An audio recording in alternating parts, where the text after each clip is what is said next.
Chers collègues, je vous propose que nous commencions nos travaux ce matin, dont je rappelle qu'ils sont publics à nos invités.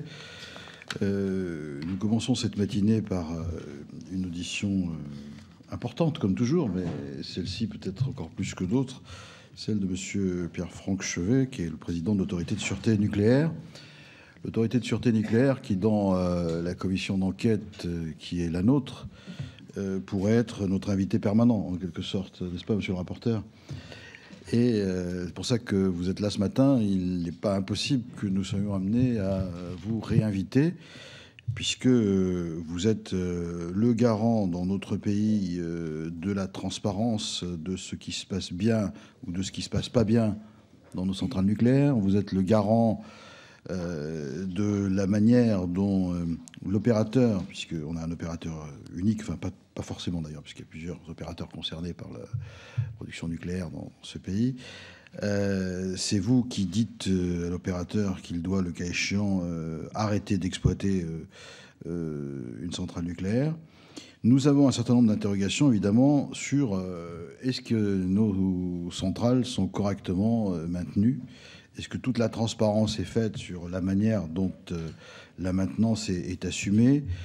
Est-ce que sur la question qui a fait déjà couler beaucoup d'encre de la sous-traitance, parfois plus disqualifiée que qualifiée, en tout cas dans ce que pouvait dire au moins la rumeur, après les faits, et y compris un certain nombre d'organisations syndicales avaient été amenées à dénoncer des compétences qui n'étaient pas forcément au rendez-vous d'une qualité agréée, si je puis m'exprimer ainsi. Et donc, c'est aussi une question sur laquelle je souhaite, avec monsieur le rapporteur, que ce matin, vous puissiez vous exprimer. Bien évidemment, au-delà de la qualité de la maintenance, au-delà de la qualité de la sous-traitance, lorsque sous-traitance il y a, vous pourrez ce matin, mais on y reviendra, nous dire un peu comment vous voyez les choses sur une décision d'arrêt qui pourrait être une décision qui n'a rien à voir avec une décision de l'autorité de sûreté, qui, en tout état de cause, pour ceux qui suivent nos travaux, aujourd'hui, la situation, c'est que si l'autorité de sûreté dit il faut arrêter, personne ne peut s'opposer à cette position. Par contre, si l'autorité de sûreté dit on peut continuer et prolonger la durée de vie des réacteurs, une décision haute peut être prise sans que pour autant ça vous offusque. Mais je vous pose pour autant la question par rapport à ce positionnement d'une décision qui pourrait ne pas être suivie des faits concernant une décision de prolongation. Alors, je ne vise pas spécifiquement la centrale de Fessenheim, mais aussi. Donc, ici, tout doit être dit. Et donc, ce serait bien que vous puissiez émettre un avis sur ces questions. Alors, la sûreté n'est pas forcément la sécurité, même si, lorsqu'on parle de sûreté, on parle aussi de sécurité. Il y a tout le périmètre aussi de ce qui ne concerne pas votre compétence, qui est celle de la sécurité des centrales à l'égard d'attaques terroristes ou autres intrusions qui relèvent plus de la police, entre guillemets, que de la sûreté nucléaire. Mais là aussi, c'est bien que vous puissiez périmétrer votre champ de remarques sur le sujet, sachant que on peut aussi peut-être déplorer que tout ne vous revienne pas en matière de contrôle, de sûreté et de sécurité. Donc là aussi, votre avis nous intéresse. En tout état de cause, on a souhaité vous entendre assez largement ce matin, mais d'abord sur les questions de maintenance et de sous-traitance. Pour le reste, si on n'a pas le temps de l'évoquer parce qu'on a d'autres auditions ensuite, bien évidemment, on y reviendra. Alors, conformément aux dispositions de l'article 6 de l'ordonnance du 17 novembre 58, je vais maintenant vous demander de prêter le serment de dire la vérité, toute la vérité, rien que la vérité. Donc, en fait, il faudrait que vous puissiez lever la main droite et dire « je le jure ». Je le jure. Eh bien, écoutez, je vous remercie et je vous donne la parole avant que vous ne passiez au crible des questions de monsieur le rapporteur et de mes autres collègues. Je vous en prie. Monsieur le Président, Mesdames et Messieurs les parlementaires, je vais reprendre quelques mots généraux sur le sujet, objet de la présente réunion, sur les arrêts de tranche, sur la maintenance, les arrêts de tranche et la sous-traitance. Alors peut-être pour résumer mon propos, c'est que ce ne sont pas des sujets nouveaux. C'est des sujets qui actuellement ont une acuité particulière et qui en auront encore plus dans les toutes prochaines années où EDF envisage de faire des grands carénages, pour reprendre les termes utilisés par EDF. Alors, je reviens sur ce que je viens de résumer un peu brutalement. Ce n'est pas des problèmes nouveaux. La question de maintenance, les questions de sous-traitance sont montées en puissance au début des années 90, pour faire simple, avec peut-être un petit rappel sur la question de la maintenance. La maintenance, à l'évidence, est quelque chose de bon pour la sûreté. Il s'agit d'entretenir, notamment de manière préventive, les matériels et de profiter des arrêts de tranche pour faire ce genre de contrôle. Au début des années 90, suite à un incident qui était majeur, puisqu'il a été à l'époque classé niveau 3, qui est survenu à Gravelines, on s'est aperçu de quelque chose qu'on n'avait pas dans le viseur à l'époque, c'était que la maintenance mal réalisée, elle, à l'évidence, pouvait poser problème de sûreté. Et l'incident dont je fais mention est intervenu à Gravelines, je ne sais plus quel est le numéro du réacteur, mais où une société est intervenue, c'est peut-être même EDF, je ne sais pas, je ne me souviens plus, sur l'ensemble des soupapes qui protègent le circuit primaire principal. Ils l'ont fait de manière très rigoureuse et systématique, mais en se trompant. Et de manière rigoureuse et systématique, ils ont changé des vis, se sont trompés de vis, et ils ont mis des mauvaises vis après les avoir démontées, et de manière encore une fois systématique, et ce qui fait que l'ensemble des soupapes du pressuriseur, du circuit primaire, donc qui est vraiment le point essentiel du réacteur, pendant un cycle, étaient en incapacité de fonctionner. Et donc, pendant un cycle, il y a un réacteur nucléaire en France qui a fonctionné sans avoir ses protections contre les surpressions. Et cet incident a été classé au niveau 3 et a généré du coup derrière toute une réflexion sur le fait que la maintenance, qui était encore une fois essentielle pour la sûreté, devait être faite de manière extrêmement rigoureuse, de manière à éviter qu'elle n'ait un effet contraire à ce qu'elle cherche à faire. Les questions de sous-traitance sont aussi montées en puissance parce que la politique industrielle d'EDF dans ces années-là, le choix industriel fait par EDF a été d'un recours accru à la sous-traitance. Et ce que je disais dans mon propos initial, c'est des sujets qui ont aujourd'hui une acuité particulière. Je citerai deux chiffres. En 5 ans, le volume des travaux réalisés pendant les arrêts de tranche a été plus que doublé. Alors, il y a sans doute beaucoup d'explications. Il y a des travaux qui sont dictés pour des raisons de disponibilité, d'autres qui sont dictés pour des raisons de sûreté. Évidemment, on tient au deuxième type de travaux. Mais c'est quand même un point qui est majeur. 2 fois plus de travaux entre il y a 5 ans et maintenant. Tentative d'explication, mais je crois que vous recevez EDF, ça aussi de confirmer. Je pense qu'il y a eu globalement un sous-investissement en matière de maintenance dans les 10 ans, 5 ans précédents, qui a voulu être rattrapé, qui a dû être rattrapé, et que par définition, quand on veut rattraper la maintenance qu'on n'a pas faite avant, nécessairement, il y a un volume de travaux maintenant qui a vocation à augmenter significativement. Mais encore une fois, le chiffre que je viens de citer, il est tout sauf anecdotique. 2 fois plus de travaux pendant les arrêts de tranche, c'est quelque chose d'extrêmement important. La deuxième chose, je parle de la situation actuelle, c'est qu'on constate, et EDF le constate également, mais nous le constatons également, puisque nous inspectons, beaucoup de nos inspections ont lieu pendant les arrêts de tranche, et que nous contrôlons les arrêts de tranche. Ce que l'on constate, c'est qu'entre la prévision de planning initiale faite par EDF pour réaliser ces arrêts de tranche et le planning réalisé, il y a un écart de 50%. C'est-à-dire qu'entre le temps qu'ils avaient prévu pour faire un arrêt de tranche et le temps qu'ils mettent, il y a plus de 50%.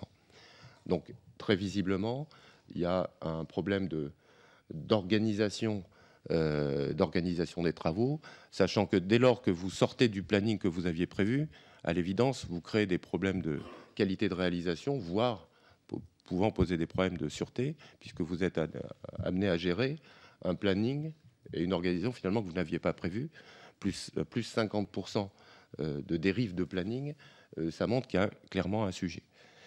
Quand on regarde un peu plus finement à quoi sont liés ces écarts de planning, il n'y en a qu'un tiers qui sont justifiés par de bonnes raisons, c'est-à-dire que faisant de la maintenance, on s'aperçoit qu'il y a un problème technique, c'est le but de la maintenance, et à ce moment-là, on répare. Donc nécessairement, ça allonge ce qui était prévu. Donc ça, c'est à la limite une bonne raison. Mais ça ne correspond qu'à un tiers des cas. Les 2 autres tiers, à peu près à parts égales, c'est des problèmes de mauvaise planification initiale ou des problèmes de non-qualité ou de défaut de maintenance, c'est-à-dire de la maintenance pas réalisée, et il faut y revenir. Donc nous considérons là qu'il y a un véritable sujet qu'il faut traiter. Et je reviens sur mon propos initial, et ce sujet-là, qui a une acuité particulière maintenant, va avoir encore une acuité encore plus forte quand on commence à se projeter à 3-4 ans dans les périodes où EDF envisage de faire ce qu'ils appellent le grand carénage, cette fois des opérations encore plus lourdes. Donc ce défaut de maîtrise des arrêts de tranche, pour nous, est un sujet qui est préoccupant. On en a discuté encore il y a un mois au niveau technique avec EDF pour voir ce qu'ils pouvaient faire, et le tout intervenant dans un... et ce n'est pas sans lien avec les constats, dans un contexte de renouvellement massif des effectifs.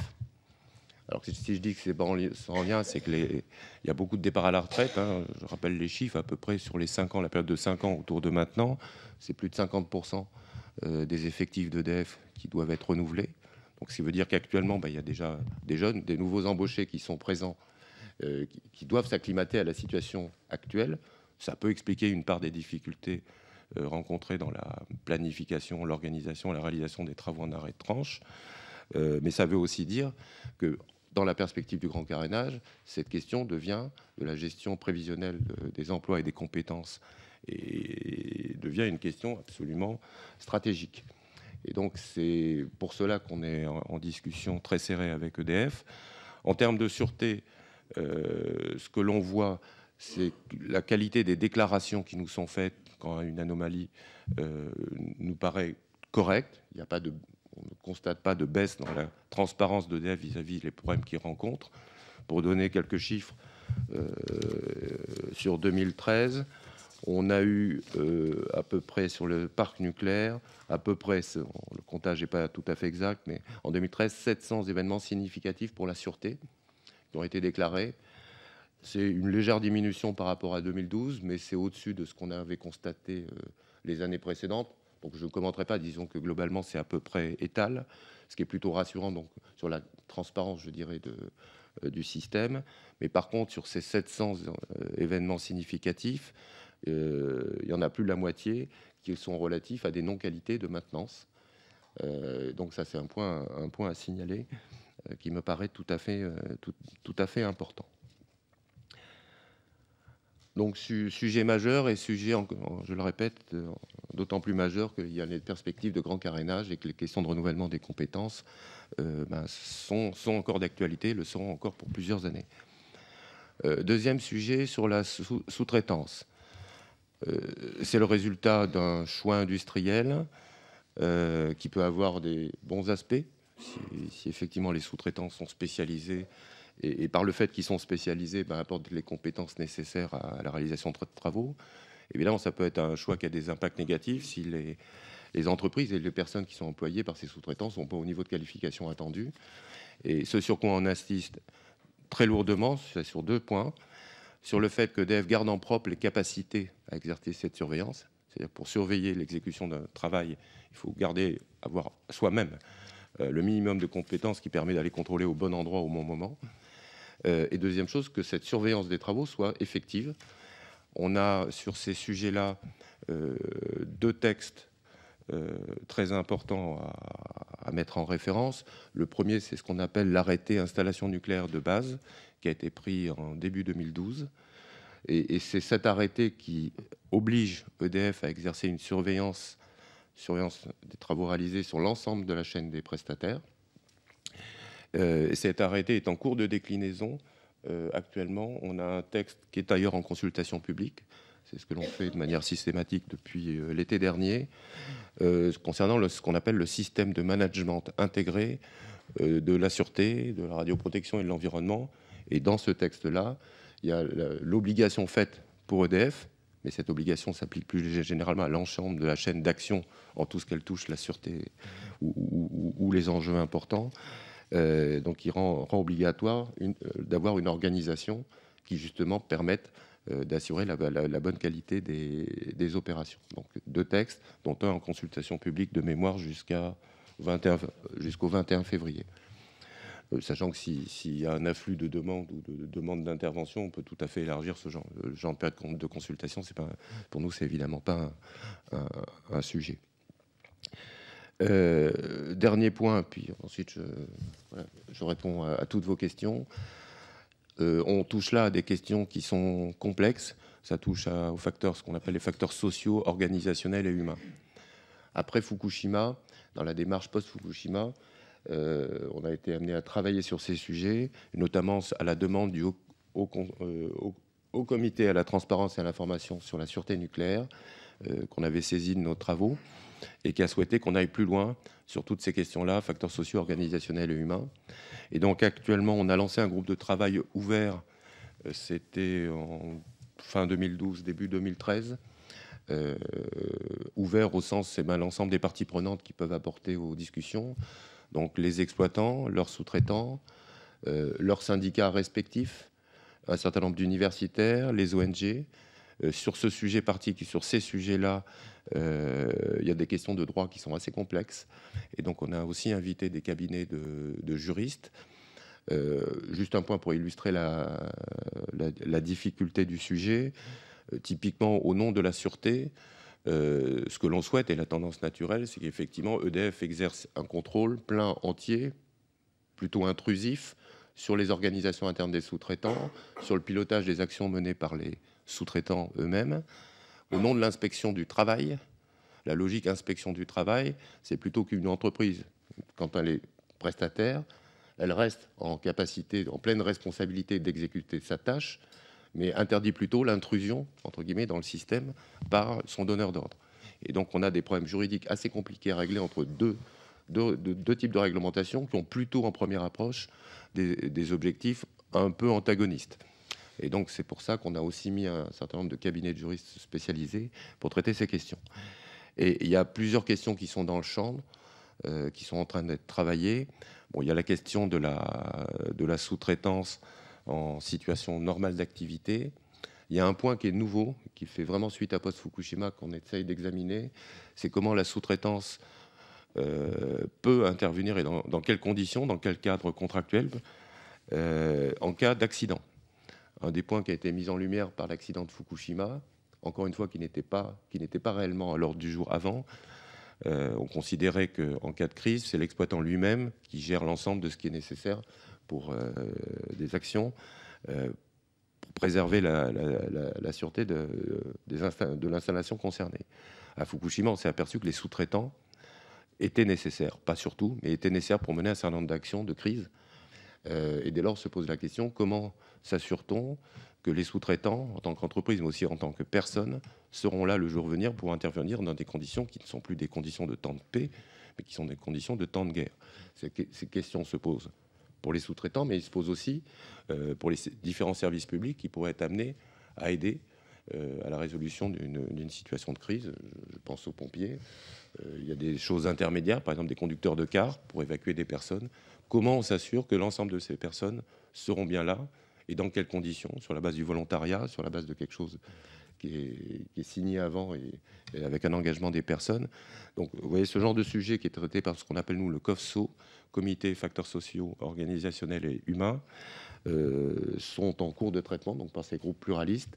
C'est typiquement des questions lourdes sur lesquelles on aura des résultats définitifs plutôt dans plusieurs années. J'espère avoir des résultats intermédiaires d'ici 1 an, 2 ans. Mais en tout cas, c'est un sujet sur lequel nous essayons de faire avancer l'ensemble des partenaires. Voilà, je m'arrêterai pour mon exposé liminaire et je suis ouvert à toutes vos questions, bien entendu. Merci, Monsieur le Président. Monsieur le rapporteur.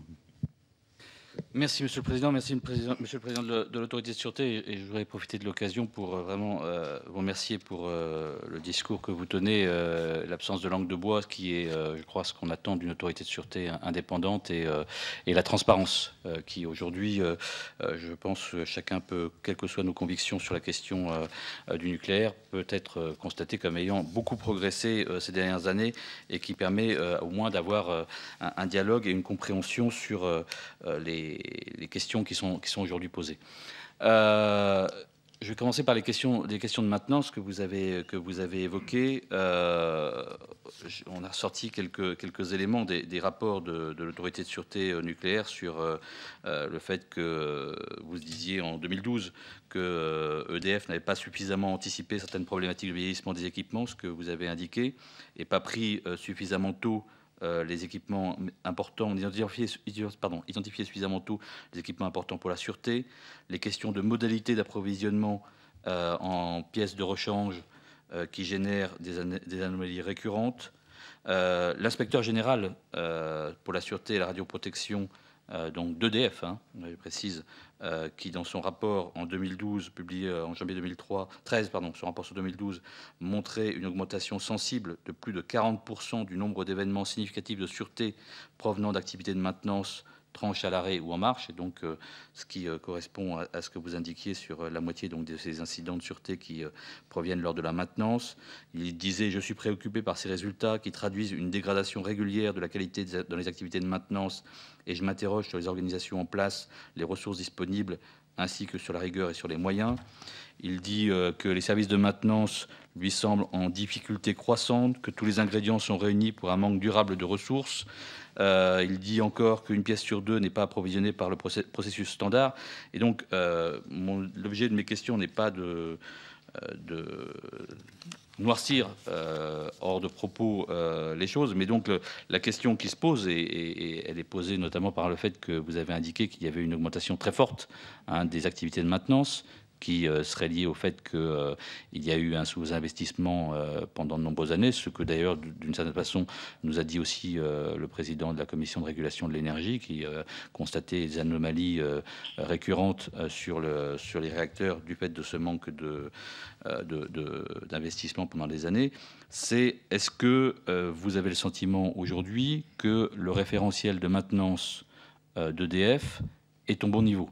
Est-ce qu'il y a aujourd'hui, de la part de l'entreprise, une réelle prise en compte des moyens, des objectifs, de l'organisation ? On nous dit par ailleurs que finalement, entre les programmes mis en place pour les activités de maintenance, près de 60% d'activités supplémentaires sont ajoutées entre le programme initial et le programme final. Donc c'est des modifications très significatives, qui peuvent s'expliquer, mais qui malgré tout entraînent évidemment pour la programmation des sous-traitants et pour les activités une inquiétude. Et la question est, deuxième sur ces questions de maintenance, est-ce qu'il y a réellement les moyens humains qui sont mis en face. Je reviendrai peut-être après sur la sous-traitance, Monsieur le Président, ou je fais les questions d'un coup.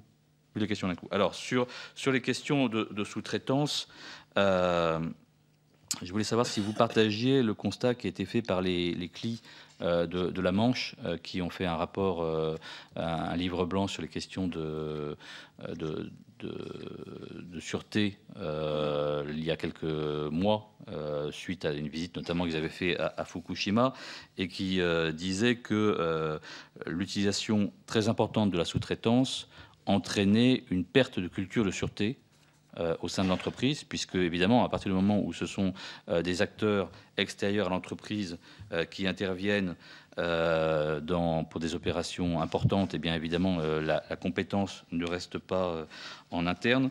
Est-ce que vous estimez que par rapport aux opérations de maintenance, notamment, le recours à la sous-traitance est trop important et qu'il devrait être réduit? Je sais que l'autorité de sûreté avait, dans un rapport, je ne sais plus si c'est le dernier ou le précédent, mis en évidence la préoccupation que vous aviez sur ces questions de sous-traitance, et notamment de la sous-traitance en cascade, qui est un élément important, puisque plus il y a d'opérateurs intermédiaires, et donc vous aviez dit que dans certains cas, il y avait jusqu'à 8 niveaux en cascade de sous-traitance, ce qui apparaît très impressionnant. Alors ça peut être pour des activités qui ne sont pas forcément des activités qui ont un impact sur la sûreté, mais donc quel est votre sentiment, et d'ailleurs quelle est la capacité de l'autorité de sûreté à contrôler les entreprises qui exercent la maintenance? C'est-à-dire, est-ce que votre travail de contrôle est un travail de contrôle auprès d'EDF, à EDF de se débrouiller avec ses sous-traitants, ou est-ce que vous-même pouvez intervenir dans le champ de la sous-traitance?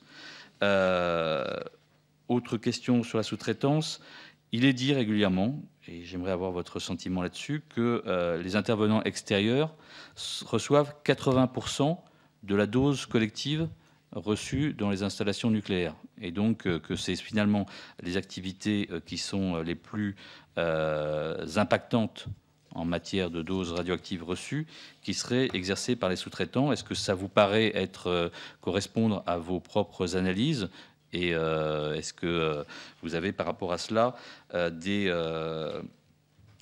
éléments de contrôle et d'appréciation et des raisons pour lesquelles on serait dans cette situation? Merci. Merci. Alors, j'ai bien noté les demandes de parole de M. Mariton, Gorge, Baumel et Sordi, mais je vais vous demander, Monsieur le Président, déjà de répondre au rapporteur.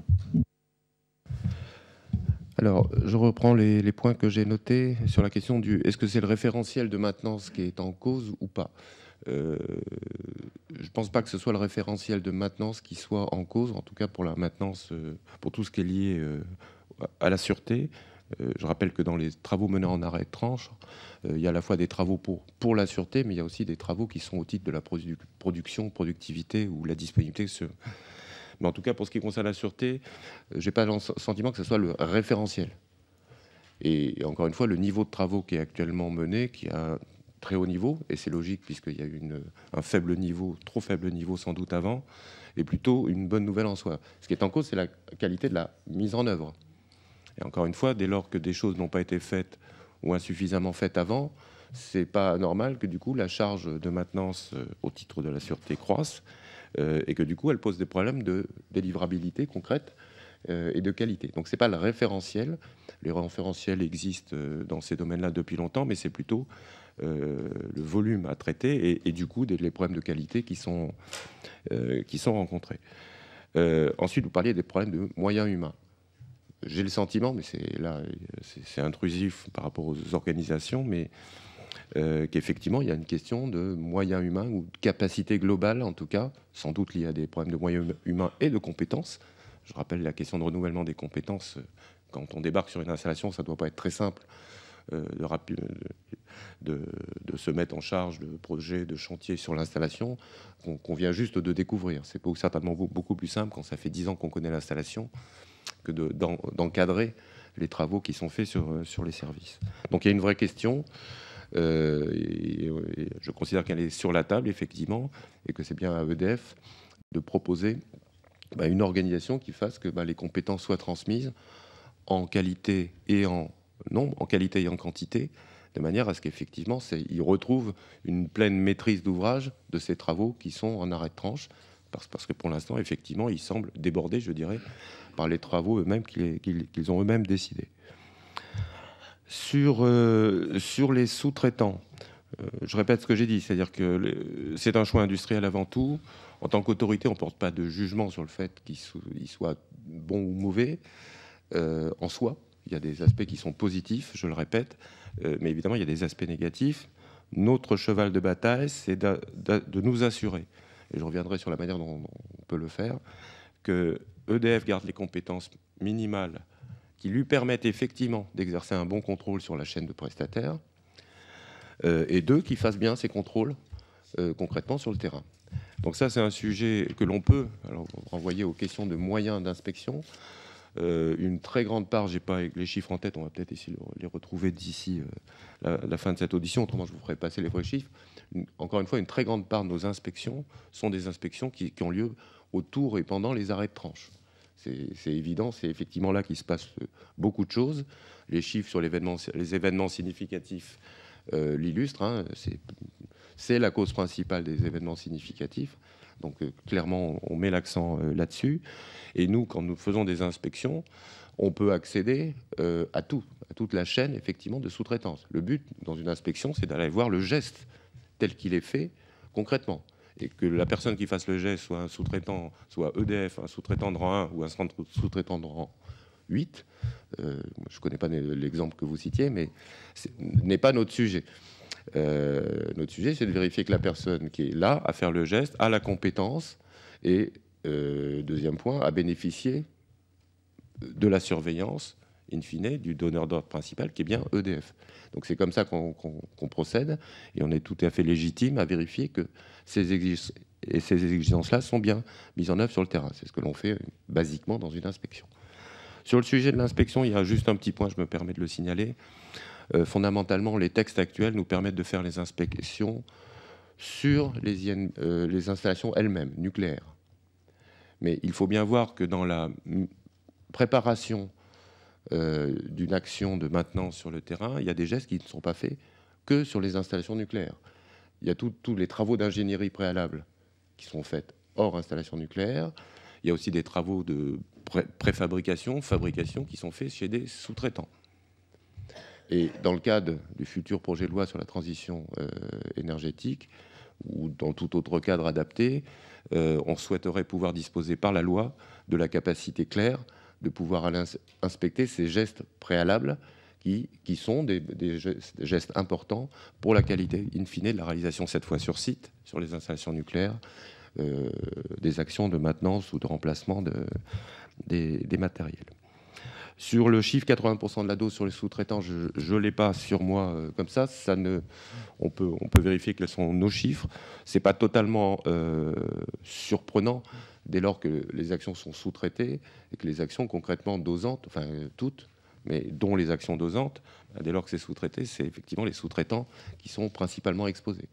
Ça me paraît pas souffrir de... En tout cas, ce n'est pas pour moi une surprise. J'avais un autre chiffre. Dans les non-qualités de maintenance, je crois que c'est à peu près moitié-moitié. Là, quand on analyse les causes des non-qualités de maintenance, alors ce n'est pas le sujet de la dose, hein, c'est à quoi sont dues les non-qualités de maintenance observées, qui sont encore une fois importantes. Hein, c'est plus de 30% des problèmes rencontrés lors des arrêts de tranche. C'est pour moitié lié clairement à des problèmes côté EDF, c'est-à-dire en clair d'organisation, de planification, etc. Et pour moitié lié à des qualités d'exécution par les sous-traitants des gestes. Donc là, c'est plus partagé en termes de causes. Je pense avoir à peu près repris les points qui étaient évoqués. Alors, je vais passer la parole à l'ensemble de mes collègues. Juste une question rapide. Vous faites un lien entre l'avenir probable, annoncé ou pas de la filière et le renouvellement des compétences? Un lien entre... Pardon. Autrement dit, non, ma question, autrement dit, vous dites qu'il y a un déficit de compétences. Les gens mettent un peu de temps pour se mettre totalement au niveau. C'est normal. Et sur les perspectives de développement de la filière, avec la création de nouvelles générations ou pas, est-ce qu'il y a un lien entre l'attirance pour ces métiers, la qualification des compétences et les perspectives de la filière, ou est-ce que ça n'a rien à voir, vu de votre fenêtre? Je pense qu'évidemment, suivant les réponses qu'on apporte à l'avenir de la filière, il y a certainement des questions. L'attractivité peut ne pas être la même. Mais là, l'impression qu'on peut avoir, c'est qu'il n'y a pas de sujet d'attractivité. Simplement, là, actuellement, je pense que EDF est en capacité d'embaucher les gens qu'il souhaite embaucher à un bon niveau. Simplement, le temps de former quelqu'un à la réalisation d'opérations complexes prend du temps. C'est du temps de formation en salle, c'est du temps de compagnonnage sur le terrain. Et comme tout métier, ça prend du temps de se mettre à niveau. Alors, évidemment, c'est la situation actuelle. Je ne préjuge pas de décisions de politique énergétique qui ne sont pas de mon ressort, mais effectivement, dans une situation où il y aurait où globalement le seul avenir serait de fermer les centrales à relativement brève échéance, c'est sûr que je pense que ça pourrait à ce moment-là avoir un impact. Mais là, je dis, à mon avis, quelque chose qui ressort de l'évidence. Merci. Monsieur Mariton. Oui, merci, Monsieur le Président. Depuis qu'a été introduite dans le débat l'idée qu'une fermeture de réacteur pourrait être le résultat d'une décision politique, est apparue une différence entre la notion d'arrêt d'un réacteur et le démantèlement. Est-ce qu'on est au clair sur la définition respective de ces deux termes? Et dans quelle mesure cette différenciation assez nouvelle entre la décision d'arrêt et le démantèlement peut-elle présenter un certain nombre de difficultés et de dangers, d'aléas en termes de sûreté nucléaire? Chacun comprend bien qu'il y a un processus physique entre le moment où une décision est prise d'arrêter et le moment où le démantèlement est finalement conclu. Mais il est clair que ma question n'est pas exactement celle-ci. C'est celle de la dissociation de deux actes qui, au bout du compte, sont des actes législatifs et ou administratifs, et le danger de sûreté qui peut s'introduire entre ces deux moments. Merci. Philippe Baumel. Merci, Monsieur le Président. Plusieurs questions, si vous me le permettez, Monsieur le Président. Nous avons eu un chiffre, est-ce que vous pouvez nous le confirmer, sur la totalité des travaux de maintenance réalisés par EDF, et ce serait 80% des travaux de maintenance qui seraient dédiés à la sous-traitance. Est-ce que cette proportion est toujours réelle à ce niveau-là ? D'autre part, on a évoqué rapidement les personnels de cette sous-traitance. A-t-on aussi une vision ou une analyse claire des conditions de travail de ces sous-traitants, de leur formation, de leur niveau de formation, que l'on vient d'évoquer d'ailleurs, que vient d'évoquer le Président tout à l'heure, leur protection au risque d'exposition? Y a-t-il là-dessus un contrôle et une analyse précise?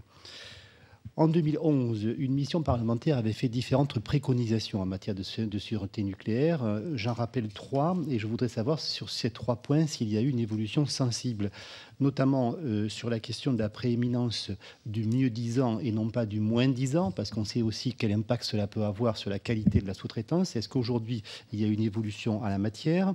Sur la question ensuite... Du suivi médical éventuel des personnels, et il avait été proposé qu'il y ait donc un correspondant référent en fait qui permette d'avoir un suivi précis des conditions radiologiques des intervenants des entreprises de la sous-traitance. Et enfin, le rapporteur l'a évoqué dans son propos tout à l'heure, c'est la question de la sous-traitance en cascade qui, évidemment, multiplie les risques d'opacité et la capacité de dilution des responsabilités. Quelle est votre analyse précise en la matière? Y a-t-il, selon vous, aujourd'hui, une inquiétude à avoir sur cette cascade quand même qui, aujourd'hui, se développe de plus en plus, les sous-traitants, la dilution étant au moins une interrogation? Merci. Monsieur Gorge. Oui, un certain nombre de questions. Dans une édition précédente, on nous expliquait que les réserves d'uranium étaient à peu près de 130 ans, mais le passage d'une génération 3 à une génération 4 prolongeait systématiquement à pratiquement 5000 ans, voire plus.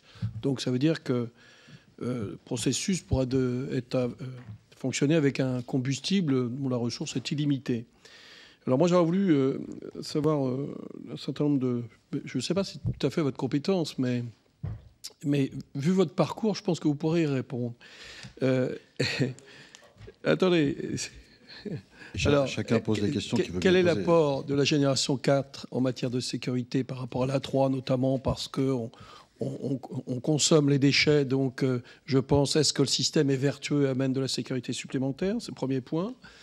Deuxièmement, on voit bien que les énergies alternatives aujourd'hui sont plutôt à l'alternat et le nucléaire ne peut pas se désinstaller si facilement. Donc, obligation d'amener nos centrales de 30 à 60 ans. Donc, question, est-ce que nos centrales actuelles peuvent faire ce parcours au vu de la dimension de la sécurité, hein? Et que faudrait-il faire justement pour augmenter la sécurité, pour leur prolonger la vie, le temps d'accéder à la génération 4, qu'on dit prête pour dans 10 ans. Et puis, dernier point pour la sécurité, j'ai bien aimé la phrase de M. Baupin, c'est la perte de culture. Je crois qu'il y a un risque de perte de culture. Alors, est-ce que cette perte de culture ne vient pas aussi... Est-ce que la perte de culture ne vient pas aussi du fait que politiquement, on remette sur la table en permanence que nous allons désinstaller le nucléaire dans ce pays. Donc, on ne peut pas créer des vocations. Et puis, on prend le risque de rendre le système dangereux par le simple fait de dire que, de toute façon, nous allons arrêter l'outil. Merci. Michel Sordi. Merci, Monsieur le Président. Alors, peut-être 3 questions. L'autorité de sûreté nucléaire a donné son feu vert pour la poursuite d'exploitation du CNPE de Fessenheim pour 10 ans de plus. Les mesures post-Fukushima ont été réalisées ou du moins sont en cours. Étant le député de la circonscription, vous l'aurez compris, je passe régulièrement sur le site. Quel est votre avis, Monsieur le Président, sur le niveau de sûreté de la centrale nucléaire de Fessenheim? Pouvez-vous confirmer, Monsieur le Président, que vous n'avez pas d'objection au fonctionnement des 2 réacteurs de Fessenheim jusqu'en 2019 pour le réacteur numéro 1 et jusqu'en 2021 pour le réacteur numéro 2. Ma deuxième question, c'est, on observe actuellement, Monsieur le Président, un allongement de la durée d'exploitation des centrales nucléaires, je pense à la Suisse, je pense aux États-Unis, allant jusqu'à 60 ans, y compris pour la sœur jumelle de Fessenheim, à Beaver Valley, en Pennsylvanie. Quels sont, à votre avis, les freins pour faire de même dans notre pays? Et la troisième question, l'ASN joue-t-elle un rôle dans l'adaptation de la réglementation pour s'inscrire dans le calendrier fixé par le gouvernement sur la fermeture de Fessenheim? Merci. Stéphane Travert. Oui, Monsieur le Président, j'aurais souhaité avoir votre avis sur ce que l'on appelle, alors je suis le député de Flamanville, et se met en place progressivement là-bas ce que l'on appelle le Working Blue. Comme vous le savez, les sous-traitants et les salariés qui viennent travailler sur site doivent passer par des étapes de changement, de mettre des tenues de protection. Et avec l'avènement du grand carénage, les dirigeants des centrales essayent de faire en sorte que les conditions de sécurité des personnels sous-traitants ou internes puissent être respectées totalement, mais essayent également de mettre en place ce working blue, c'est-à-dire le travail en bleu, sans passer par ces étapes de changement. Je souhaitais savoir si vous aviez pu rendre un avis sur ces dispositifs qui se mettent progressivement en place et quel était votre regard sur ce process nouveau qui apparaît notamment sur Flamanville. Pour clore le tour de ces questions, Bernard Accoyer. Merci, Monsieur le Président. Je souhaiterais demander à Monsieur Chevet s'il a quelques informations utiles pour notre commission d'enquête, dans le cadre que l'on comprend bien téléguidé par le rapporteur, sur le démantèlement du surgénérateur expérimental Superphénix à Crémalville, une décision politique qui date maintenant de près de 17 ans. Merci. Monsieur le Président, vous avez là une liste de questions, tous azimuts. Je vous laisse donc la parole. Allez-y. Alors, je vais essayer de ne pas oublier trop de questions. Alors, sur la question qui a été posée au moins 2 fois sur la distinction arrêt-démantèlement. C'est pas nouveau, c'est en réalité ancien. On a eu successivement 2 dispositifs. Et ce qui est envisagé actuellement, c'est un 3e, un nouveau. Pour faire simple, avant la loi de 2006 de mémoire, il y avait distingué ce qu'on appelait l'arrêt définitif, ce qui est l'idée de prendre acte qu'une centrale non seulement s'arrête, ce qui est toujours possible, heureusement et évidemment, mais qu'elle s'arrête de manière définitive, donc sans espoir ou sans perspective de redémarrage. Et donc il y avait 2 actes. Un acte qui s'appelait l'arrêt définitif, c'est un constat, fondamentalement un constat, et puis un acte après qui encadrait les conditions de démantèlement, qui est un acte, lui, qui est effectivement lourd en termes techniques, puisque c'est là que l'on approuve ou pas les conditions du démantèlement, qui, encore une fois, n'est pas une opération anecdotique. Et ce système d'avant la loi de 2006 ne marchait pas, pour une raison simple. Les 2 actes étaient introduits, les exploitants s'empressaient d'obtenir le premier, ce qui leur permet de constater, de faire acter que l'arrêt définitif était prononcé. Dès lors que cet arrêt définitif était prononcé par la puissance publique, leur taxe INB baissait, donc ils étaient extrêmement motivés pour obtenir cet acte, mais extrêmement peu motivés pour faire ce que l'on attend d'eux, c'est-à-dire de mettre en œuvre, de préparer et de mettre en œuvre les opérations de démantèlement. Donc, constatant ça, 2e étape, la loi de 2006 a fusionné les 2 procédures en disant on verra comme ça, on va les mettre sous pression de manière à, puisque tant qu'ils n'auront pas eu cet acte-là, ils continuent à payer la taxe à plein pot, excusez-moi l'expression, mais plein pot.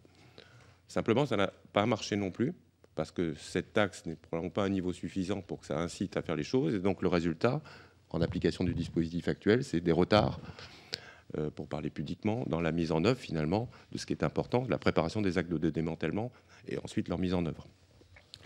D'où l'idée qui n'a absolument rien à voir avec Fessenheim, en l'occurrence, même s'il y a pu avoir des doutes en termes de communication dans la manière dont c'est sorti, pour être tout à fait clair, que nous regrettons et que nous approuvons, c'est l'idée de réintroduire, mais il faut la loi pour ça, un dispositif distinguant les deux actes, qui sont de nature très différente, mais avec une butée en termes de délai entre le premier acte, qui ne fait que constater que c'est bien un arrêt définitif, et le deuxième, qui lui est extrêmement important, donc une butée en délai, on peut discuter ces 2 ans, 3 ans, de manière à obtenir l'effet recherché, qui est ce qu'on appelle au plan international la stratégie du démantèlement immédiat. Je retirerai tout de suite ce mot-là. Démantèlement immédiat, ce n'est pas le bon terme, c'est la préparation la plus rapide possible du démantèlement. Le démantèlement lui-même est une opération très lourde. Dans tous les cas, c'est plusieurs dizaines d'années. Il faut être tout à fait clair. Par contre, ce qui est extrêmement important en termes de sûreté, c'est que les gens qui vont préparer les opérations de démantèlement sont les gens compétents, ceux qui connaissent l'installation, en clair, pour grande part, les exploitants qui l'ont exploitée. Et effectivement, si vous arrêtez une installation et que vous dites aux gens, attendez 10 ans sur le site pour pouvoir préparer les opérations, les gens ils auront tendance naturellement à partir ailleurs et vous n'aurez plus les compétences pour préparer les opérations qui sont, encore une fois, qui présentent un enjeu de sûreté. La loi a prévu d'ailleurs que les procédures de démantèlement soient encadrées à peu près avec le même niveau d'exigence réglementaire que les opérations de démarrage. Un démantèlement, c'est du démontage, et c'est du démontage d'objets qui ont été irradiés, avec des risques d'irradiation des gens. Donc ça ne se fait pas comme ça. Et donc d'où l'idée que nous soutenons clairement, mais ça nécessite que la loi approuve le nouveau dispositif.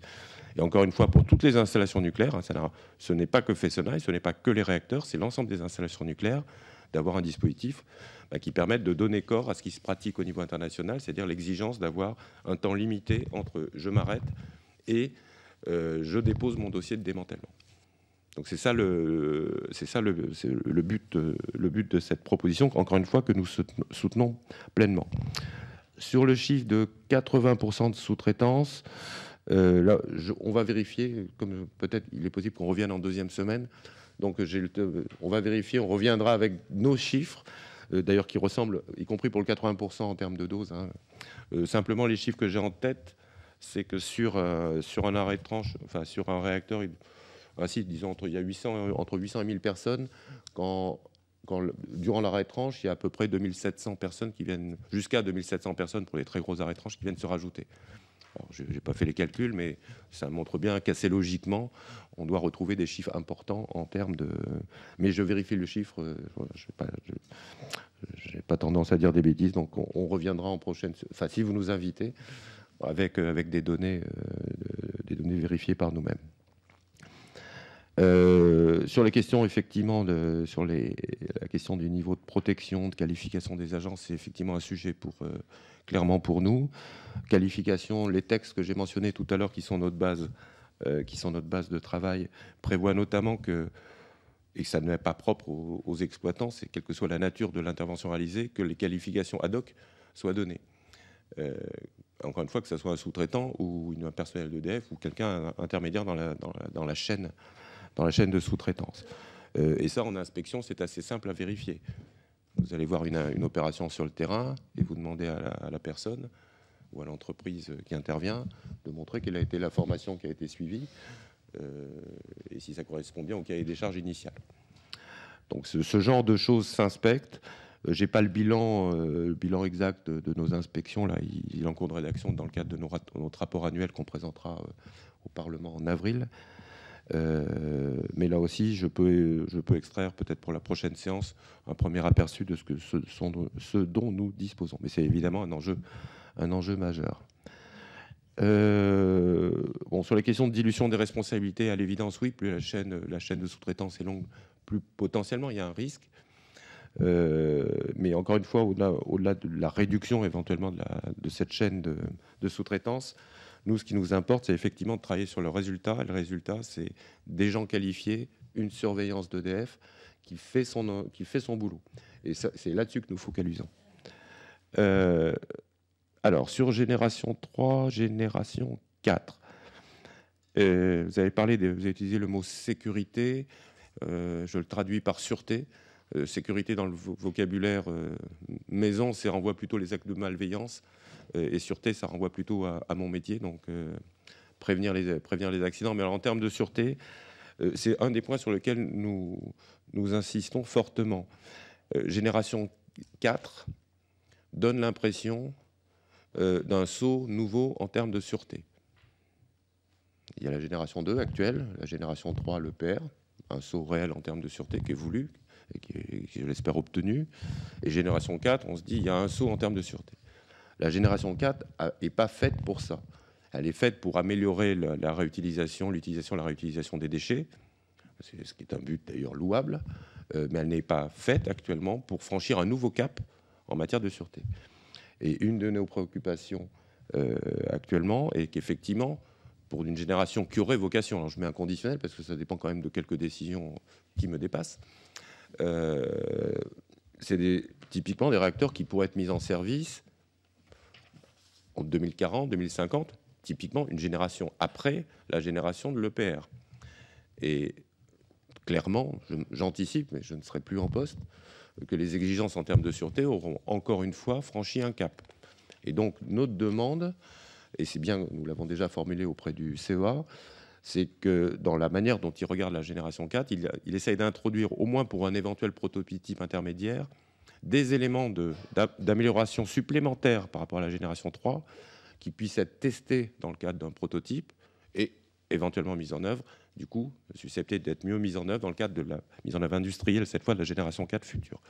Donc, pour nous, c'est un point absolument important, avec au passage sur la gamme des réacteurs qui actuellement est proposée, c'est-à-dire le type de réacteurs, c'est-à-dire des réacteurs à neutrons rapides refroidis au sodium. On a une expérience en France, c'est Superphénix. J'ai été en charge de ce dossier à l'époque en termes de sûreté, et on sait d'ores et déjà clairement que même s'il y a des avantages en termes de sûreté à ce type de réacteur, il y a aussi des inconvénients. La question du contrôle en service, la capacité à contrôler en service dès lors que le sodium, lui, doit rester liquide, donc doit être à une température assez élevée, donc capacité à contrôler l'évolution du réacteur est un point absolument... les éventuelles dégradations de matériaux est un point absolument central.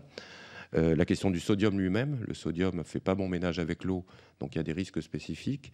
Et donc, ce que nous demandons, c'est que si ce type de réacteur est retenu, pour des raisons d'expérience acquises par la France, il y a quand même des sauts technologiques à franchir pour arriver à tenir compte de ces inconvénients et avoir des parades qui soient à la hauteur. Prolongation 30-60, c'est l'objet peut-être d'une prochaine réunion. Mais juste en 2 mots, nous avons été amenés à dire que là, alors je suis précis, que la prolongation au-delà de 40, sur le principe, nous considérons, sous réserve des vérifications réacteur par réacteur, que le 40 ans est acquis. Ce que nous disons, c'est que le au-delà de 40 ans, ça peut être 50, ça peut être 60, d'ailleurs, il y a plusieurs hypothèses qui sont sur la table, mais que cette prolongation au-delà de 40 n'est pas acquise. Ce n'est pas simplement une réserve d'examen que je fais. Il y a des sujets majeurs à traiter, que nous devons traiter et pour lesquels nous attendons des propositions d'EDF, sur lesquelles nous nous prononcerons dès que nous pourrons. Typiquement, nous imaginons pouvoir, fort de l'expérience passée sur le passage de 30 à 40, ça prendra plusieurs années. Nous pensons pouvoir émettre un premier avis en 2015 et un avis définitif en 2018-2019, si tout se passe bien dans l'instruction. Mais encore une fois, ce n'est pas une réserve d'examen que nous formulons. C'est simplement un rappel qu'il y a des sujets majeurs à traiter dans le cadre d'une prolongation au-delà de 40, puisque nous avons posé comme principe, et ça répond à une autre question, que cette prolongation au-delà de 40, pour des durées significatives, hein, évidemment, doit se regarder, doit prendre en compte et doit être vue au regard des exigences de la génération moderne. Je reviendrai sur l'explication du pourquoi on demande ça. Et une fois qu'on a posé ça, ça pose des questions concrètes. Les piscines des combustibles. On a vu à Fukushima que ces piscines étaient un enjeu majeur. Ils sont en train d'essayer de retirer un certain nombre de combustibles de la piscine. Typiquement, il faut qu'il y ait des améliorations de sûreté sur les piscines des réacteurs existants. Une fois que j'ai dit ça et qu'on regarde les dessins, ce n'est pas une évidence. Deuxième aspect, dans les réacteurs de 3e génération, il y a ce qu'on appelle un récupérateur de cœur fondu sous la cuve, un core catcher en anglais. Il n'y en a pas sur les réacteurs actuels.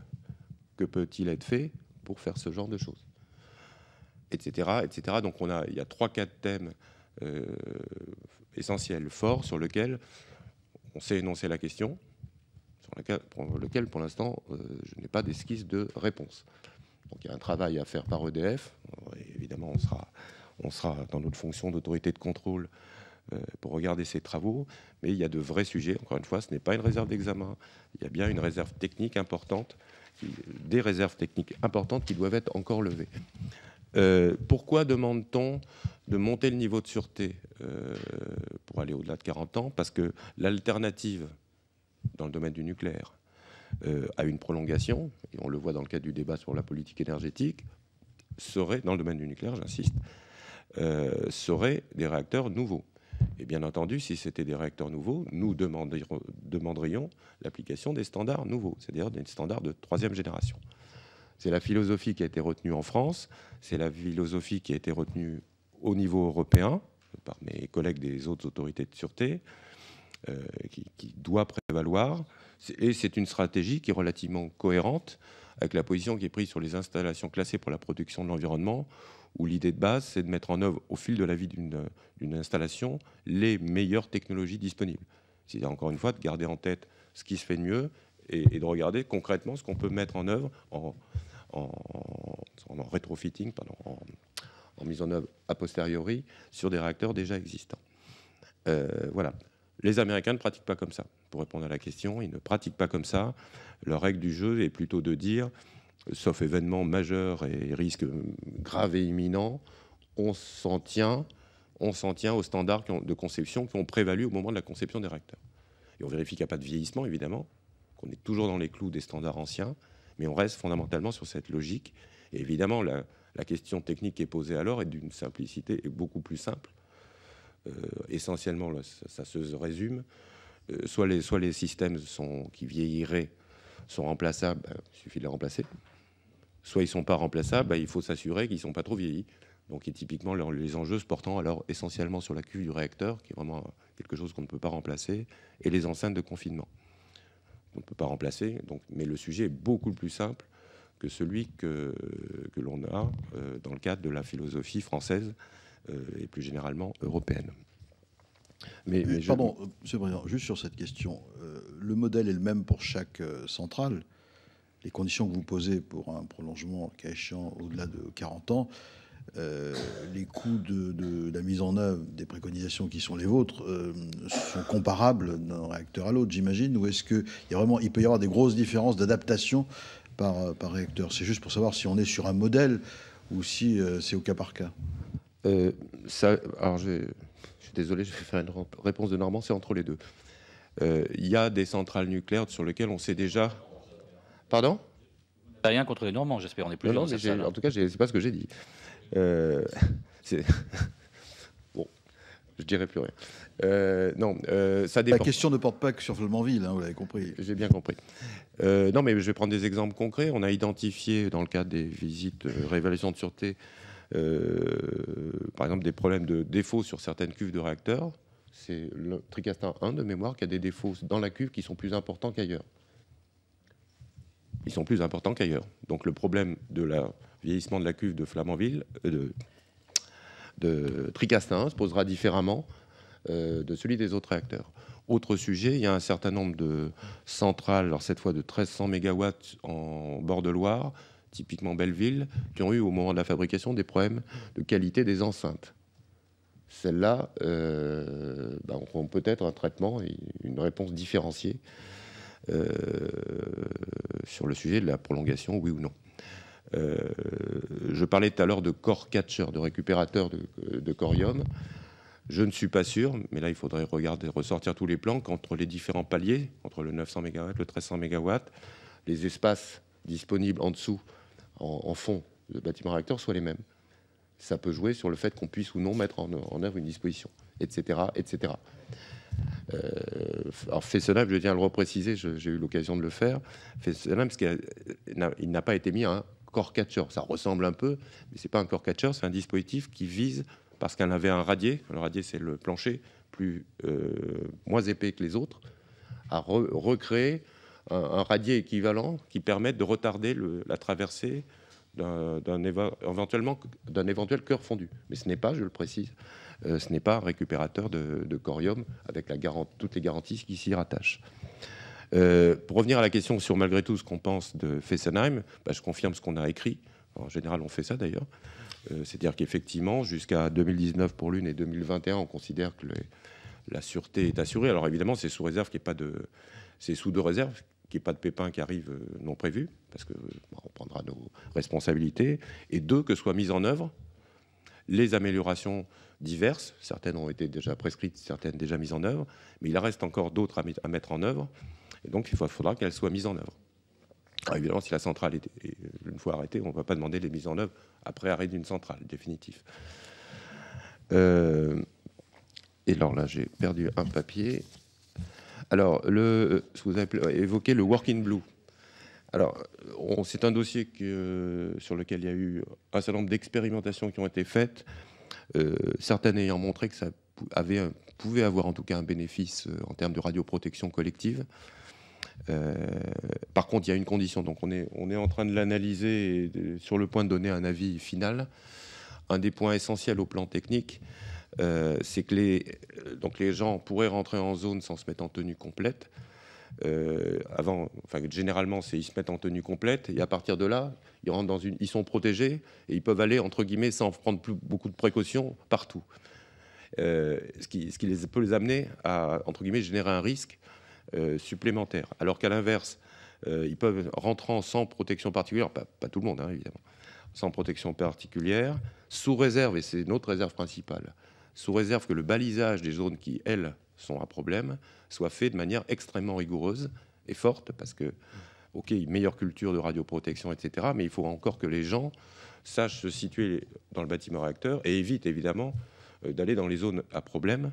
Donc ça renvoie à une question de fond pour nous, qui est le balisage de ces zones, des zones de danger. Donc ça, c'est la contrainte et la condition de base que nous mettons à l'acceptation de ce dossier. Mais normalement, la décision, je parle sous contrôle, devrait sortir prochainement. Sachant qu'il y a des expérimentations en cours, notamment à Flamanville. Ouais. Donc il y a des expérimentations. Et encore une fois, il y a un effet bénéfique en termes de radioprotection potentielle. La réserve, c'est un bon balisage des zones qui, elles, restent à problème, où évidemment, il ne faut pas s'approcher sans avoir une tenue adaptée. Sur Superphénix, le démantèlement se passe de manière nominale. Enfin, je n'ai pas d'écho. Bien entendu, on inspecte, on trouve des choses. De mémoire, une des installations qui restera de manière plus longue que les autres installations, c'est le stockage des assemblages combustibles, qui s'appelle l'APEC, l'atelier de stockage des assemblages combustibles, dans lequel le combustible est stocké. Donc celle-là a vocation à rester plus longtemps, en l'attente d'avoir une solution finale. Pour le reste, je n'ai pas de signalement de difficultés particulières dans le déroulement des opérations de démantèlement. Voilà, je pense avoir pas oublié trop de choses. Et avec, encore une fois, pour les points où il y a des chiffres à vérifier, on les vérifie et on vous les fait parvenir ou on vous les présente en prochaine séance. Sans vous reviendrez. Monsieur Sordi. Oui, juste une question pour que j'apprenne mieux. Vous disiez à l'instant que sur Fessenheim, il n'y avait pas de zone de rétention qui avait été créée. La dernière fois que je suis passé sur site, et conformément aux prescriptions que vos services ont établies, donc le radier a été surépaissi. C'était un gros chantier. Il y a un test en blanc qui a été réalisé en grandeur nature à côté avant de réaliser le projet définitif. Donc ça a été fait. Et la réalisation d'une zone de rétention. Alors vous me dites que c'est pas tout à fait ça. Expliquez-moi un peu la différence. Alors, il faut comprendre ce qu'est le core catcher, ce qu'on appelle le récupérateur de cœur complet dans un réacteur EPR typiquement. Effectivement, quand le combustible fondu, il commence à se mettre au fond de la cuve. Ensuite, il attaque la cuve. Par exemple, à 3 Mile Island, la cuve a été assez largement attaquée, mais ça n'a pas traversé. Et ensuite, il peut du coup se retrouver sous la cuve en contact avec le béton du radier. Et à partir de là, il peut commencer à attaquer le radier. Dans les centrales, toutes les autres centrales en France, le radier a une épaisseur de 2-3 mètres, je n'ai plus le chiffre. Alors qu'à Fessenheim, il était moindre. Et donc, EDF, et c'est d'ailleurs pas la solution qu'on avait initialement en tête, on lui avait demandé de rattraper pour avoir la même épaisseur, mais ils ont proposé quelque chose qui est plus astucieux. C'est-à-dire ils ont changé la configuration sous la cuve, de manière à ce que quand le cœur tombe, sort de la cuve, il s'étale, et du coup, s'étalant, il est moins, comment dire, nocif ou moins actif, et donc il traverse moins vite le béton de Fessenheim. Mais il traverse. Sur les autres réacteurs, il traverserait. Et donc, l'objectif qui a été visé, et qui est évidemment assez logique, c'est de les mettre en stricte conformité avec le reste du parc. Et donc, ce n'est pas un récupérateur au sens je suis sûr de bloquer le cœur pour l'infini. C'est simplement un retardateur qui permet de mettre Fessenheim dans les mêmes situations de sûreté que les autres tranches du parc nucléaire. Mais ce n'est pas un récupérateur. Le récupérateur d'EPR, c'est non seulement quelque chose qui permet d'étaler, mais qui a en plus un circuit de refroidissement sous la zone d'étalement, avec de l'eau qui circule de manière à refroidir le cœur, et à ce moment-là, à le figer complètement. Et là, effectivement, ça arrête un cœur. Mais si vous n'avez pas ce refroidissement-là, qu'il n'y a pas sur Fessenheim, vous ne pouvez pas évidemment garantir que ça ne traversera pas. Ni sur les autres centrales. Il n'y a pas, pour le coup, pas de particularité. Une fois ces travaux faits, qui ont été faits effectivement, on a vérifié en inspection, on a communiqué sur les résultats de l'inspection, on est dans une configuration qui est équivalente. Merci, monsieur le rapporteur, pour une dernière question. Oui, en fait, deux finalement, parce qu'au regard, puisqu'on en parle de Fessenheim, vous dites qu'il n'y a pas de différence avec les autres centrales. Est-ce qu'il y a d'autres centrales pour lesquelles on a une nappe phréatique aussi importante, juste 2 mètres en dessous d'une cuve de réacteur? Parce que vous nous dites que l'épaisseur du radier permet de retarder, donc j'ai bien compris à peu près 48 heures avant que le corium atteignent la nappe phréatique, donc bon, c'est 48 heures, mais donc vous dites c'est un peu pareil que les autres centrales. J'ai l'impression qu'on n'est pas toujours dans des situations aussi problématiques. Ma deuxième question était sur vos moyens. Pour faire mettre en œuvre par les exploitants. On parle beaucoup d'EDF aujourd'hui, mais c'est évidemment aussi valable pour Areva et pour le CEA. Mettre en œuvre les injonctions que vous leur faites. On se voit souvent dans la presse que vous faites des mises en demeure officielles, donc publiques, et qui récemment sur la centrale de Nogent. Est-ce que vous estimez avoir les moyens juridiques suffisants, ou est-ce que vous souhaitez qu'au travers de la loi à venir, on puisse donner à l'ASN plus de capacité à faire en sorte que les exploitants mettent en œuvre vos injonctions? Président. Alors, sur la comparaison en termes de sûreté, oui, il y a des nuances. Il y a des nuances. Là, vous mentionnez le critère proximité de la nappe. Fessenheim n'est pas la seule à avoir une nappe assez proche. C'est pas une bonne nouvelle en soi. Civaux, par exemple, à coup sûr, a une nappe assez proche de la surface. Il doit y en avoir d'autres. Je n'ai pas la liste en tête. Il y en a d'autres. Enfin, il y a des spécificités de site. Il y en a. Fessenheim en a. Le séisme est plus élevé qu'en d'autres points, c'est clair, que dans la zone ouest, enfin clairement. Mais il y a d'autres centrales qui ont d'autres effets adverses, je dirais. Donc il y a le jugement global est pas si facile que ça à balancer. Et du coup, on n'a pas estimé, en tout cas, c'est ce qu'on a écrit, que Fessenheim se distinguait globalement en termes de niveau de sûreté. Il y a des effets adverses, mais il y en a d'autres qui en ont d'autres. Donc globalement, c'est dans une cohérent avec le niveau de sûreté d'ensemble du parc. Sur la nouvelle loi, est-ce que nous souhaiterions ces deux choses? On a une question de moyens humains. C'est pas dans l'air du temps, je suis désolé. On a un vrai sujet de moyens humains. On a devant nous des dossiers, et certains viennent d'insister, qui sont lourds, sur lesquels j'ai pas la capacité pour l'instant à les mener à leur terme. Sur le post-Fukushima, on l'a toujours dit, c'est 10 ans de boulot. On est encore au début. Et actuellement, ce qu'on a fait, on l'a fait en janvier dernier, on a rendu une décision très importante pour définir le noyau dur, ce qu'on a appelé le noyau dur, c'est-à-dire des dispositions de sûreté en plus, protégées contre toutes les agressions, pour faire simple. Donc on a rendu cette décision-là, et en gros, on est à l'étape de voilà le schéma d'un système de sûreté. Mais c'est un schéma d'artiste. Et plus on va aller dans le dossier post-Fukushima, plus avant, il va falloir, les prochaines étapes, c'est de recevoir des plans. Et les plans, ensuite, il faut qu'on les regarde, il faut qu'ils soient faits, bien entendu, il faut qu'on les regarde, il faut qu'on vérifie que ça tient. Donc on a une montée en charge, la charge de travail sur le post-Fukushima pour faire le boulot jusqu'au bout. Deuxième chose, le sujet prolongation de la durée de vie. Je vous citais 2-3 thèmes techniques. Ces thèmes techniques sont d'une complexité toute particulière.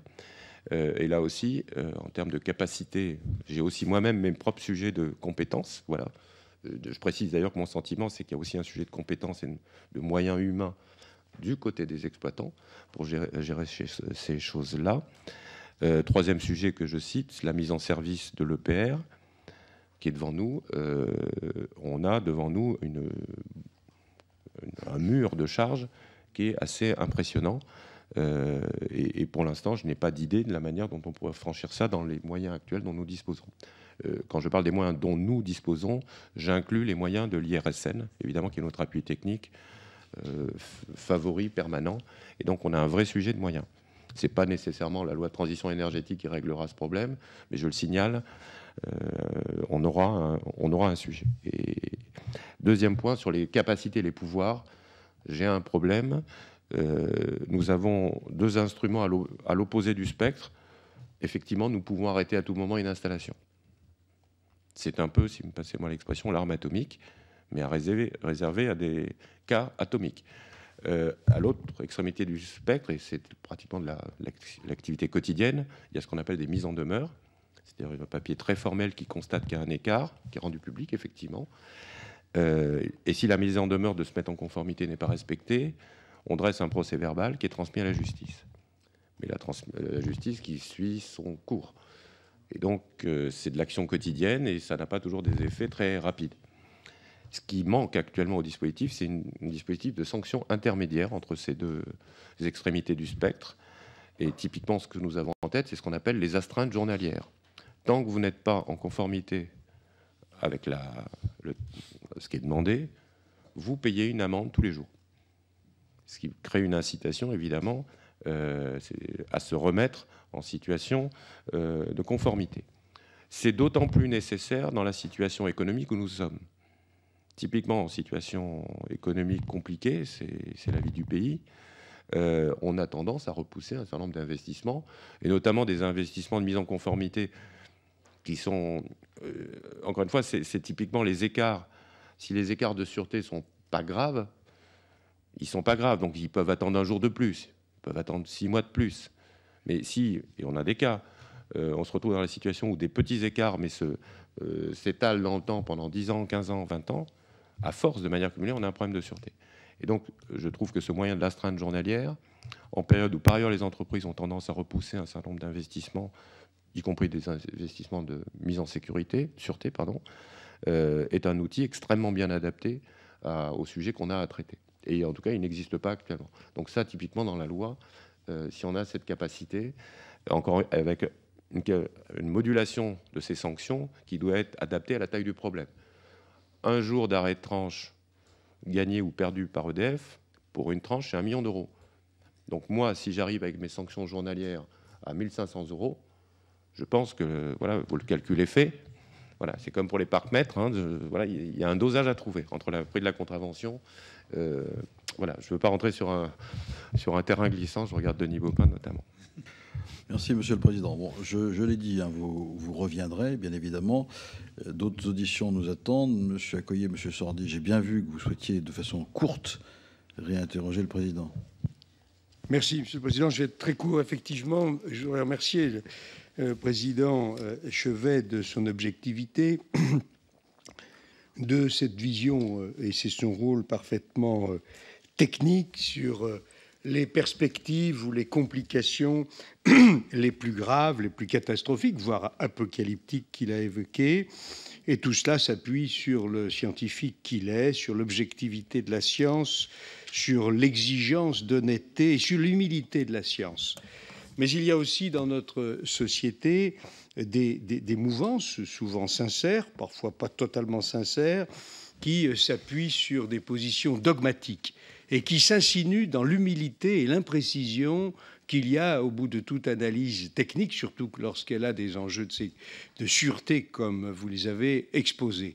C'est un problème majeur et vous savez qu'au travers de ce que vous exprimez, de chacune de vos phrases, certains s'insinueront dans ce que vous avez, avec la sincérité exigée dans ce type de commission, exprimé. Que pensez-vous de cette situation qui monte dans notre pays et qui finalement s'en prend tout simplement à ce qui est pourtant une exigence, l'évaluation objective du bénéfice-risque de toute technique. Monsieur Sordi. Oui, alors une dernière question pour moi, Monsieur le Président, là je ne vous vois pas bien. Une dernière question, quelle articulation ou quelle relation il y a entre l'Autorité de sûreté nucléaire et l'IRSN? Comment les deux organismes fonctionnent? Quelle est l'articulation? Quelle est la mission de l'IRSN? Expliquez-moi un petit peu, clarifiez-moi cette position. Alors on avait dit des questions courtes. Je prolonge la question de Monsieur Sordi. Quel est votre droit de tirage sur la compétence IRSN? Parce qu'ils font beaucoup de choses par eux-mêmes. Et est-ce qu'ils sont totalement à votre disposition? Et par ailleurs, est-ce que vous avez un avis sur le scénario catastrophe que l'IRSN exploite, émet? Le scénario catastrophe en termes d'organisation ou le scénario catastrophe en termes Non, l'IRSN a poussé un scénario qui effectivement va extrêmement loin. En termes d'accident. En termes d'accident. D'accord. Alors, sur la première question, oui, évidemment, on a cette exigence qui s'applique à nous de dire ce que l'on sait avec les nuances qui doivent s'y attacher. On exprime en toute transparence à la fois le processus technique et le processus de décision aux yeux de tous. Donc, par exemple, on s'est attaché dans le cadre des suites de Fukushima à rendre public l'avis de notre appui technique, on vient de citer l'IRSN, l'avis d'un groupe permanent d'experts qui est au-dessus, qui vient compléter l'analyse technique et challenger un peu les analyses techniques des exploitants de l'IRSN. On s'est évidemment attaché à rendre public nos positions aussi de manière aussi détaillée que possible. C'est notre devoir, enfin, je n'ai pas d'autre méthode de travail. Et donc, c'est de rendre transparent le plus possible les processus de décision. Pour moi, c'est la seule réponse que je peux apporter, sachant qu'à la fin, la décision, elle est prise. C'est-à-dire que par rapport aux incertitudes qui sont réelles sur tous les sujets, c'est aussi parce qu'il y a des incertitudes qu'on est là. Et qu'il faut, si tous les sujets étaient simples, je pense que j'aurais un métier beaucoup plus simple. Mais non, sur les sujets les plus compliqués, il y a toujours des nuances à explorer. Donc on s'attache à les rendre visibles, à rendre visibles les points de vue divers, parfois qui s'expriment en notre sein même, au sein du système de contrôle. Et à mon avis, c'est la seule méthode que je vois pour progresser. Je précise que c'est évidemment exploité par certaines personnes plutôt anti-nucléaires, si j'ai bien compris le sens de la question. Je précise que parfois nos positions sont tout aussi exploitées par des gens qui sont pro-nucléaires, en faisant dire plus de choses peut-être qu'on devrait être dit de nos avis, qui en général sont assez nuancés et en général disent pas tout va bien, ils disent tout va bien, mais à condition que, Fessenheim par exemple, un exemple, il y a des choses à faire, et il y a encore des choses à faire sur Fessenheim, comme sur d'autres tranches d'ailleurs. Donc voilà, j'ai pas d'autres réponses. Et est-ce que vous estimez que le contrôle citoyen vous aide plutôt ou vous défavorise plutôt? J'exprime l'idée que plus il y a d'ouverture, plus une question est difficile, plus il faut ouvrir le champ du débat. Exemple de discussion difficile. On a engagé en 2005, si ma mémoire est bonne, un travail sur ce qu'on a appelé le post-accidentel. Usuellement, on travaillait sur, il y a un accident dans une centrale, on réunit un PC de crise et on traite les premières heures de l'accident. On fait des mesures, on simule des mesures, des exercices, etc. Et puis on arrête. Sauf que dans la réalité, Fukushima en est une illustration. Une fois que l'accident a eu lieu, si c'est un accident d'une certaine ampleur, type Fukushima, il y a des conséquences sur le long terme. Et la question de comment on gère des conséquences long terme, on l'a mise sur la table. On ne peut pas la mettre tout seul sur la table. On ne peut pas le regarder en chambre. Les conséquences long terme d'un Fukushima, on le voit d'ailleurs au Japon, le commissaire Jamet qui est à mes côtés y est allé plusieurs fois, ça concerne tout le monde, ça concerne toute la vie économique, toute la vie sociale, les habitants. Concrètement, ça ne se traite pas en chambre de Paris, ça se traite nécessairement avec un assortiment qui représente les gens qui auront à gérer le problème. Je prends un exemple. Sur la question de la gestion de l'eau, quand vous gérez une crise ou un exercice de crise sur 24 heures, il n'y a aucun sujet à dire, il y a un panache radioactif, restez chez vous confinés, le panache passe et puis voilà, tout va bien. Ce n'est pas un sujet. Il n'y a pas de problème de se confiner pendant un jour sans avoir d'eau ou peu d'eau. Imaginez par contre, si vous projetez dans ce scénario aux conséquences plus lourdes, sur de la plus longue durée, confiner les gens pendant une semaine, en termes d'approvisionnement en eau, c'est un vrai problème. Ça devient un vrai problème. Donc, sur cette question-là, qui est une question qui est simple, hein, celle que je viens d'énoncer, on se doit de la traiter avec les gens pertinents, les gens qui gèrent l'eau, les élus, les habitants, les Antilles, les pros, etc. Et c'est ça qu'on a constitué. Ça marche depuis 2005, bien avant Fukushima. Ça a permis notamment d'être un très bon input pour le nouveau plan gouvernemental qui vient de sortir sur la gestion de crise. Et les travaux continuent, y compris avec des accidents de portée un peu plus grande. Je n'ai pas d'autre méthode de travail possible que d'ouvrir le plus possible à la société civile sous toutes ses formes, avec toutes ces, encore une fois, tous ces parfois partis pris ou orientations, mais qu'il faut respecter parce que juste ils existent. ASN, IRSN. On a en France un système que je qualifierais de dual, qui existe aussi dans d'autres pays, mais il y a deux types, où il y a deux institutions. Une institution qui prend les décisions, qui réalise par ailleurs tous les contrôles, qui fait les réglementations. C'est moi, c'est l'autorité de sûreté nucléaire. Et on bénéficie d'un appui technique avec des compétences techniques, mais aussi des compétences scientifiques. Ils font de la recherche qui nous appuie dans les analyses des problèmes les plus sophistiqués. Et entre les deux, je l'ai cité, on a mis en place des groupes permanents d'experts qui sont des gens qui n'ont pas participé à l'analyse de premier niveau, mais qui viennent essayer de décanter un petit peu ce qui remonte de l'analyse des exploitants, ce qui remonte de l'analyse du RSN, et qui essayent de porter un jugement avant que nous prenions une décision. Donc mais fondamentalement, c'est un système à deux niveaux, l'expert et le décideur. Et on est à peu près, en équivalent temps plein, 500 chez nous, 500 à l'IRSN travaillant pour moi. Globalement, c'est un système que je soutiens. Il y a d'autres pensées dans le monde, il y a d'autres exemples dans le monde où c'est une approche intégrée. Je considère que c'est un avantage pour la sûreté. Quand l'expert rend son avis, il n'a pas le poids de la décision. Donc il peut s'exprimer, en tout cas sans le poids de la décision. Et ça, je considère que c'est un avantage majeur pour la sûreté. Ce n'est pas un problème d'ego, de périmètre des institutions. Je considère que c'est un avantage majeur pour la sûreté. Évidemment, l'autre système intégré marche aussi. Il marche aux États-Unis.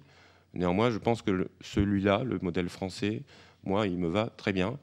Et on peut peut-être aller encore plus loin pour développer le rendre encore plus efficace, ce modèle. Et notamment, j'ai cité l'étage intermédiaire qui est constitué par les groupes permanents d'experts. Nous avons pris la décision d'ouvrir beaucoup plus largement à la société civile ces membres de groupes permanents d'experts. Donc actuellement, nous sommes dans un processus de recrutement de gens qui viennent de l'université, etc. Alors évidemment, la condition pour travailler dans ces groupes permanents d'experts, c'est juste marqué dedans, c'est d'être expert, c'est-à-dire d'avoir un minimum d'expertise ou d'être prêt à investir pour l'avoir. C'est souvent extrêmement complexe, hein. Je l'ai fait moi-même, de suivre les débats d'un groupe d'experts de ce niveau-là. C'est techniquement compliqué, mais bon, je pense moyen investissement. Donc d'ici au mois de mai prochain, on aura renouvelé et élargi la composition de tous nos groupes d'experts. Donc là aussi, c'est une réponse par rapport à ce sujet. Donc voilà, c'est la répartition des rôles. Encore une fois, qui me va bien en termes d'organisation. Il y a encore des progrès à faire pour tirer le plein bénéfice justement de cette dichotomie entre expertise et décision. Mais on y travaille et je pense que c'est bénéfique. Alors, inutile de dire que ça a aussi des inconvénients, parce que dès lors que vous travaillez à deux niveaux, la question de comment on pilote, comment avoir la garantie qu'on est bien synchronisé sur les mêmes enjeux, etc. Là, je considère qu'il y a des améliorations à apporter au système, pour parler pudiquement. Voilà. Je crois qu'on va avec Monsieur Gorge, vous vouliez dire un mot et demi ? Et une dernière, non, mais c'est un sujet un petit peu difficile. Je fais partie des 5 députés qui avaient voté contre le principe de précaution. Moi, je suis scientifique, comme vous.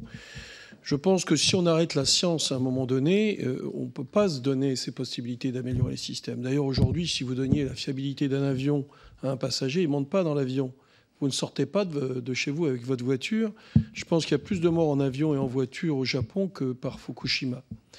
Donc, est-ce que vous ne pensez pas que dans votre rôle, c'est de ramener les choses à de la statistique? Parce qu'en fait, la vie n'est que statistique. Toujours dans une probabilité de tomber de son lit, de se blesser dans la cuisine. Il y a 20 000 morts par an dans les cuisines en France. Donc là, ce sujet est très sérieux parce qu'on voit bien qu'on ne trouve pas d'outils pour faire cette transition énergétique. Moi, je suis assez convaincu que la transition se fera vers le nucléaire et à l'aide du nucléaire. Alors avec toute une problématique. Et votre rôle n'est-il pas de dire plutôt, voilà les risques qu'on encourt pour aider le politique? Parce qu'on est un peu dans théorie de Pascal. Si vous donnez une option, vous dites c'est tranquille, le politique va dire il n'y a pas de problème, je prends la décision. Mais si vous dites attendez, c'est très très dangereux, c'est une question orientée fermée, vous l'enfermez dans la décision et en fait la décision ne vous appartient qu'à vous. Alors est-ce que dans la présentation des risques, vous ne devriez pas y mettre derrière plutôt des probabilités d'apparition d'un phénomène, ce qui me paraîtrait plus juste, et ensuite aux politiques à apprécier. D'ailleurs, c'est ce qu'il a fait en mettant en place le nucléaire en France. Vous vous rendez compte que tout à l'heure, vous nous expliquiez la problématique de la désinstallation, c'est-à-dire qu'on a installé un système sans avoir prévu la désinstallation. Pour tout, d'ailleurs, dans tout ce qu'on fait tous les jours. Donc je voudrais avoir l'avis plus du scientifique, vous voyez, que le responsable. Alors, je ne sais pas si c'est possible de dissocier les deux. On réouvre un peu un débat donc, sur les éléments de langage, le marketing de la communication de l'ASN. Je ne suis pas sûr que vous puissiez répondre en une phrase, mais il faut vraiment qu'on termine cette audition. Je fais le plus court possible. Effectivement, je prends sur moi la responsabilité dans les jugements qu'on exprime. Quand on dit Fessenheim 2019, on prend cette responsabilité. On pourrait considérer qu'elle est du ressort du politique. La loi de 2006 nous a créé en autorité indépendante pour que cette responsabilité soit assumée à un niveau technique, peu contestable, toujours contestable, mais qui ne puisse pas être contesté au nom du fait que la décision en termes techniques de sûreté ait été prise en réalité au nom d'impératifs ou de visions de politique énergétique différentes. Je l'ai vécu dans mon début de carrière où nous n'étions pas autorité indépendante. Nous avions sorti un rapport sur Superphénix. On l'a envoyé aux deux ministres concernés, ministre de l'Environnement, ministre de l'Industrie. Ce rapport a fuité. On l'a envoyé en projet. C'était une semaine avant. Ce rapport a fuité dans la presse. Une semaine avant, on a remis le rapport qui n'avait pas bougé d'un poil. Simplement, ce rapport, dès lors qu'il avait été passé en projet au ministère, avant, n'a jamais pu être utilisé par le gouvernement, ni dans un sens ni dans un autre, parce qu'il avait été soupçonné d'avoir été bidouillé, excusez-moi, et ce n'a pas été le cas, par l'un ou l'autre, voire une tierce personne, par le gouvernement. Et il n'a jamais pu être utilisé, encore une fois, ni dans un sens ni dans l'autre. Et donc, on avait réussi à faire avoir un processus absolument robuste de construction technique, qui, par le simple fait d'avoir jeté une suspicion sur le fait que le rapport ait pu être amendé par le politique, a été inutilisable politiquement derrière. C'est juste une anecdote, je l'ai vécu en direct, on en a tiré les conclusions à l'époque, et une des lointaines conclusions, c'est d'avoir créé cette autorité. Mais ça, il y a un grand débat sur l'aspect probabilité. On a toujours eu en France une certaine réserve vis-à-vis de cet aspect probabilité.